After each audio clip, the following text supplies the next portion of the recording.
প্রতি বছর বিশ্বকর্মা পূজায় সকাল সকালই শুকু আমাদের বাড়িতে চলে আসে আর এসে প্রতিবারই দেখে আমি রান্নাঘরে কিছু না কিছু করছি, হয় ভোগ রান্না করছি নয় কিছু না কিছু করছি। আর এসেই আমাকে বলে যে কি করতে লাগবে আমাকে বলো।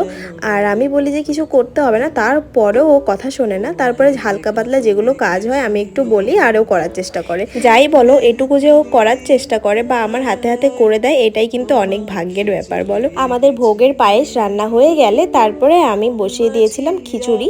তো খিচুড়িটাও কিন্তু বেশিরভাগটাই ও নাড়াচাড়া করেছে, আমি শুধু একটু গাইড করছিলাম বা সবকিছু আমি রেডি করে দিচ্ছিলাম, ও নাড়ছিল। মানে খিচুড়ির জন্য উনুনের পাশে আমাকে যেতেই হয়নি, শুধু আমি একটু গাইড করছিলাম যে কোনটা কতটুকু পরিমাণে, কারণ ওটাও তো বোঝে না যে কতটুকু পরিমাণে দিতে হবে, তো সেটাই শুধু আমি গাইড করছিলাম। সুখেন্দু স্পেশাল খিচুড়ি